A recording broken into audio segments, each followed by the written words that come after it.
Assalamualaikum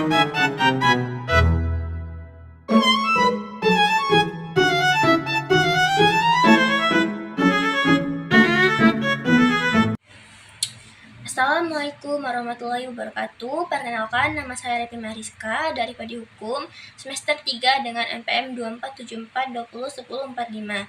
Di sini saya akan membahas tentang bantuan hukum dalam Kitab Undang-Undang Hukum Acara Pidana. Bantuan hukum dalam KUHP adalah hak tersangka atau terdakwa untuk didampingi oleh penasihat hukum atau pengacara dalam setiap tingkat pemeriksaan, mulai dari penyidikan, penuntutan, hingga persidangan di pengadilan. Hal ini dimaksudkan agar hak-hak tersangka atau terdakwa tidak dilanggar selama proses hukum berlangsung.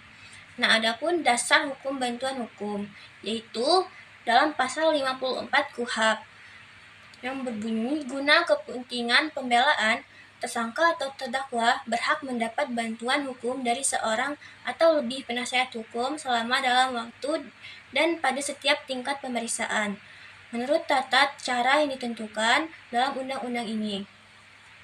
Nah, maksudnya, setiap orang yang diperiksa dalam perkara pidana berhak memiliki atau menunjuk pengacara.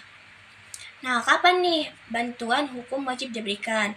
Yaitu, berdasarkan pasal 56 KUHP, ada kondisi di mana bantuan hukum wajib diberikan, atau bukan sekedar hak, yaitu tersangka atau terdakwa disangka melakukan tindak pidana yang diancam dengan pidana mati seumur hidup atau pidana penjara 15 tahun atau lebih. Dan tersangka atau terdakwa tidak mampu menunjuk penasihat hukum sendiri. Dalam kondisi ini, pejabat yang bersangkutan atau penyidik, penuntut umum, atau hakim wajib menunjuk penasihat hukum untuk mendampingi secara cuma-cuma. Adapun hak dan kewenangan penasihat hukum, yaitu berdasarkan pasal 55-58 KUHP, penasihat hukum memiliki hak untuk mengunjungi dan berbicara dengan kliennya pasal 69, mendapat akses terhadap berkas perkara dan berita acara pemeriksaan pasal 72, mengajukan keberatan atau pembelaan di setiap tahap proses hukum. Yang terakhir, ada tujuan bantuan hukum dalam KUHP. 1. Melindungi hak asasi tersangka atau terdakwa. 2. Mencegah penyalahgunaan wewenang oleh aparat hukum. 3. Menjamin proses hukum yang adil.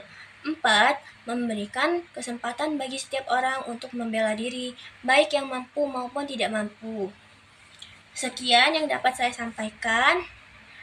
Terima kasih. Wassalamualaikum warahmatullahi wabarakatuh.